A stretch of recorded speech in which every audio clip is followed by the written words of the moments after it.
Masih di News Pagi pemirsa, jelang Hari Raya sejumlah pasar di ibu kota ramai oleh warga yang membeli kebutuhan berlebaran. Sementara itu, petugas menggelar rapid test kepada pedagang di pasar karena pernah berkontak dengan orang yang positif COVID-19.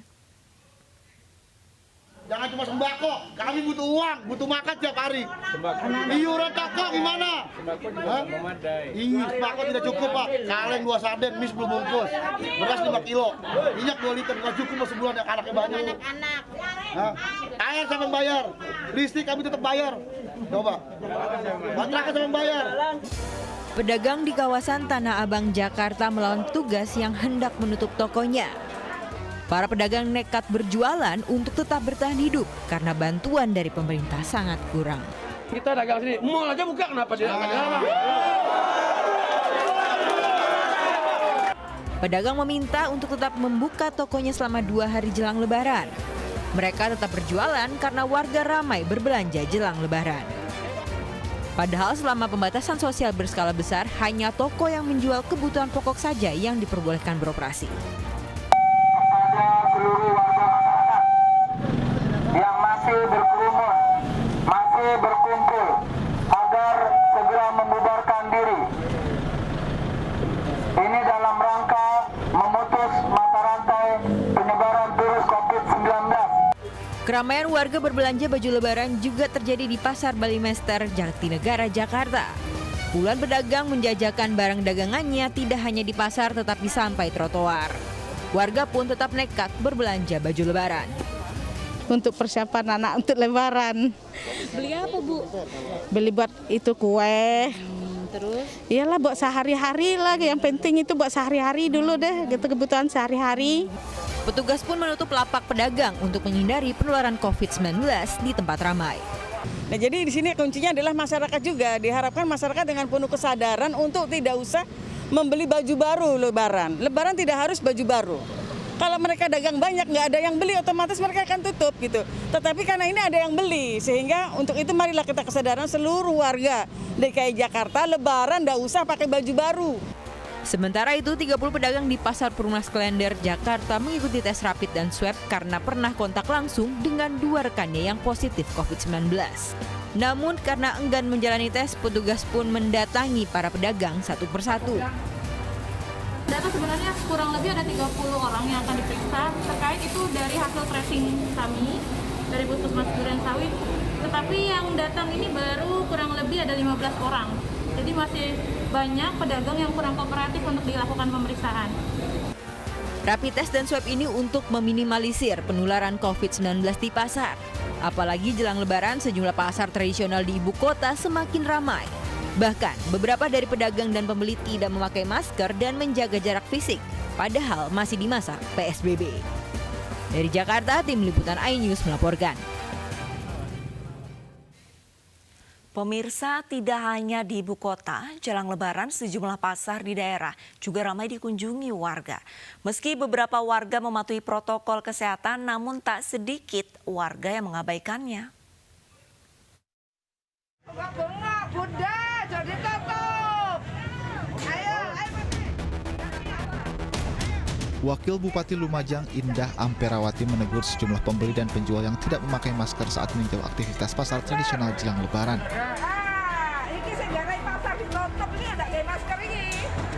Menurut Indah, pasar rentan penularan corona karena banyak pedagang dan pembeli tak hiraukan protokol kesehatan.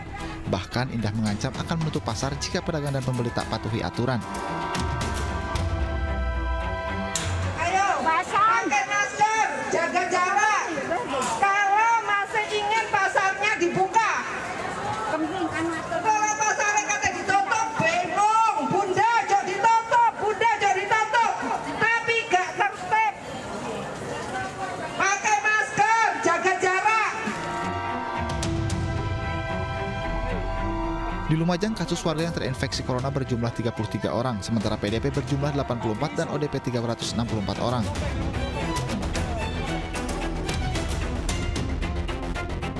Sementara itu di Salatiga, Jawa Tengah, pengunjung pasar subuh Salatiga jelang Lebaran terus meningkat meski ada 1 pedagang yang reaktif COVID-19.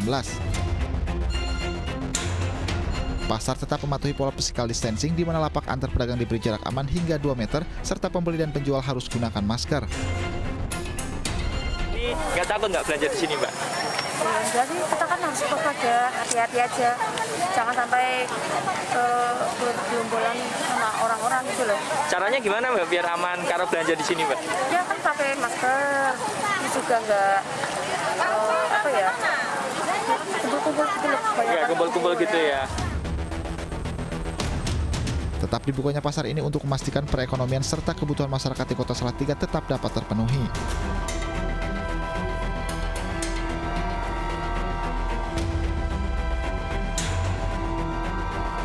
Berbeda dengan di Medan, Sumatera Utara, di mana warga yang kunjungi pasar tradisional Halat tidak memperdulikan lagi imbauan pemerintah untuk melakukan social distancing guna mencegah penularan COVID-19.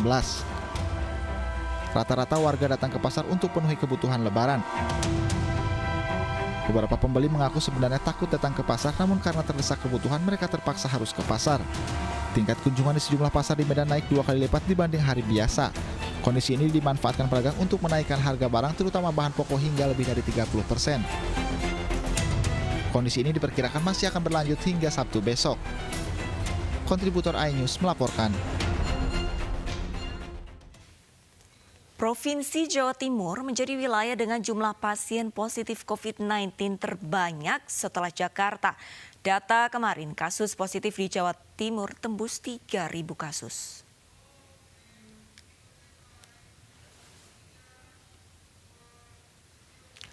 Provinsi Jawa Timur menjadi sorotan lantaran jumlah pasien positif COVID-19 melonjak tajam. Meski penambahan kasus positif COVID di Jawa Timur menurun, namun secara total kasus sudah tembus 3.000 kasus. Jumat kemarin merupakan lonjakan tertinggi kasus positif COVID di Jawa Timur, yaitu mencapai 502 orang. Pemerintah Provinsi Jawa Timur menduga penambahan pasien COVID-19 akibat mobilitas warga yang menggunakan pesawat terbang. Sedikitnya 1.400 sampai 1.500 datang dan pergi melalui Bandara Juanda, Surabaya. Faktor lain banyak PDP setelah tes swab hasilnya positif. Jumlah yang diumumkan kemarin itu adalah kejadian laboratoriumnya baru umumkan kemarin, padahal itu sebenarnya hasil pemeriksaan 3 hari berturut. Jadi bukan kemarin langsung naik 500 begitu, bukan, tapi sudah beberapa hari hasil labnya keluar, kemudian diumumkan kemarin. Nah, jadi gitu ya, Pak, ya? Tapi apapun jumlah berarti ada jumlah yang positif sebanyak itu. Nah, kemudian kita pelajari yang dari sebanyak itu dari mana aja kok bisa menjadi positif. Ternyata 51% berasal dari PDP, kemudian 34% berasal dari OTG, sisanya dari ODP. Jadi kemudian kita juga lihat kabupaten kota yang mana yang banyak.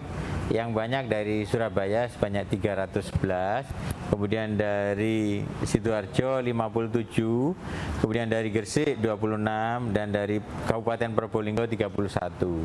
Kemudian kita pelajari dari mana aja ini asal klasternya. Yang Probolinggo tadi 8 masih ada hubungannya dengan kasus Temboro. Kemudian 11 dari tenaga kesehatan yang terinfeksi. Kemudian 12 dari para pemudik yang kemudian di screening dengan rapid, yang kemudian reaktif dilanjutkan dengan swab. Nah, itu hasilnya. Sebuah rekaman video dugaan pungutan liar biaya pemakaman pasien COVID PDP COVID-19 di Rumah Sakit Umum Dr. Wahidin Sudirohusodo, Kota Mojokerto viral di media sosial. Dalam rekaman, petugas kamar jenazah meminta uang sebesar 3 juta rupiah untuk biaya pemakaman. Jika tidak dibayar, petugas kamar jenazah mengancam tidak akan memakamkan korban.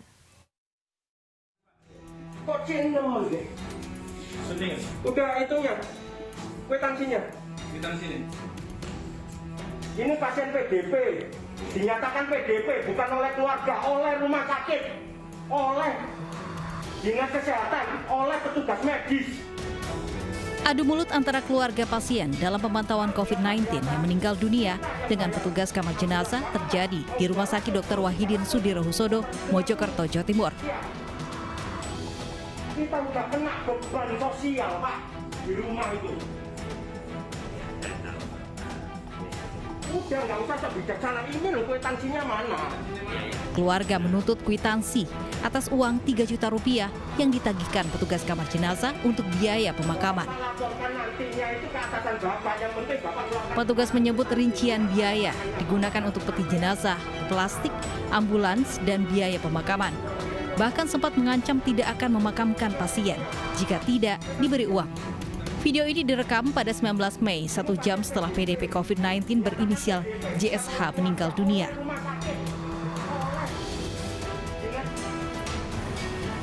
Sementara pihak rumah sakit Dr. Wahidin Sudirohusodo menyatakan adanya salah paham antara petugas dan keluarga pasien.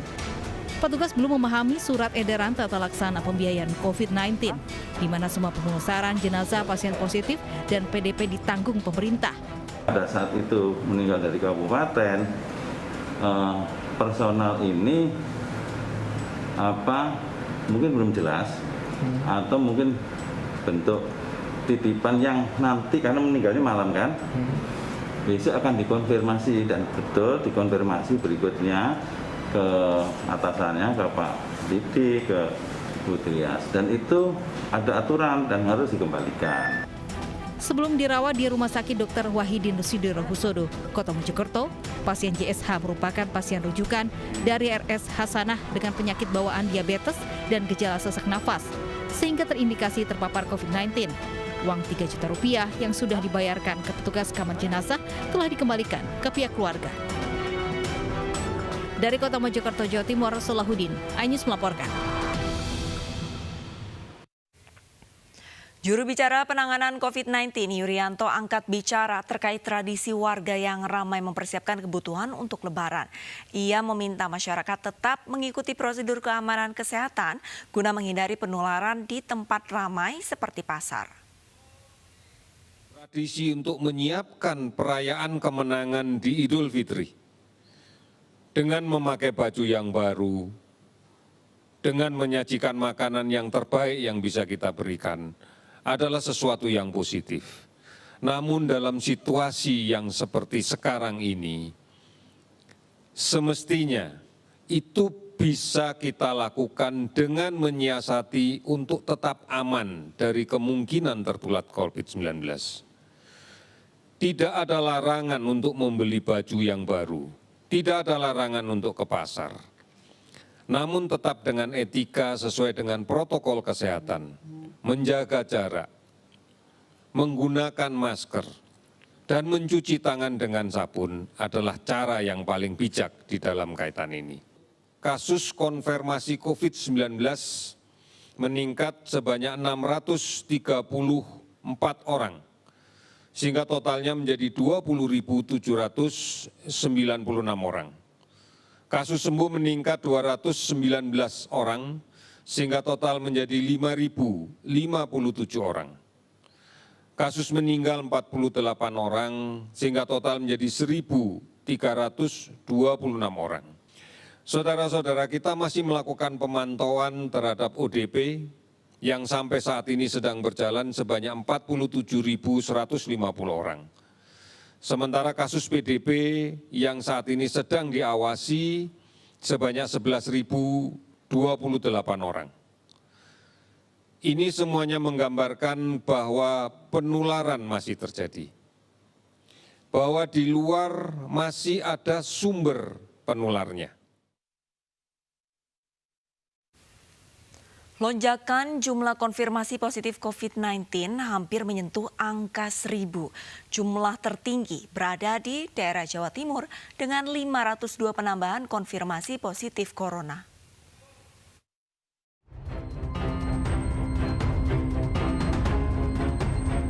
Rendahnya kesadaran dan disiplin masyarakat dalam mematuhi protokol kesehatan di tengah pandemi membuat peningkatan jumlah konfirmasi positif COVID-19 meningkat tajam. Dari data gugus tugas penanganan COVID-19 kemarin, peningkatan jumlah konfirmasi positif mencapai 973 pasien, hampir menyentuh angka 1.000. Hasil yang kita dapatkan adalah bahwa kasus konfirmasi COVID-19 saat ini, hari ini, meningkat 973 orang. Peningkatan ini luar biasa dan peningkatan inilah yang tertinggi. Dari data 21 Mei 2020, jumlah tertinggi konfirmasi positif berasal dari Jawa Timur dengan penambahan 502 kasus.